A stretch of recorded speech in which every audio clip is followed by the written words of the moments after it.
Hello বন্ধুরা, সবাই কেমন আছেন? তো আজকে আমাদের বাড়িতে আনা হচ্ছে একটা গাছ পাকা কাঁঠাল। খাবে? কাঁঠালটা এখন ভাঙতে বসে গেছে আমার সোনামা আর নানিমা। তেল মাখবে না হাতে। সোনামা অবশ্য কাঁঠাল খেতে চায় না, মিষ্টি তো, ওটারও মিষ্টি টোটালেই পছন্দ করে না। আমিও কাঁঠাল খাই না। তো আপনারা কে কে কাঁঠাল খান কমেন্টে জানাবেন।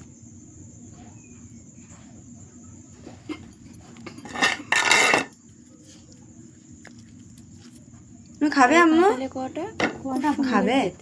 খুব মিষ্টি। তুই অনেকেই কাঁঠাল খেতে খুবই পছন্দ করে। কাঁঠাল, হ্যাঁ, যে কাঁঠাল আওয়াজ করতে নেই মা। তো কাঁঠালটা ভেঙে এতটা কওয়া হয়েছে। তো কাঁঠালটা খেতে খুবই সুন্দর ছিল, এর দানাও খুব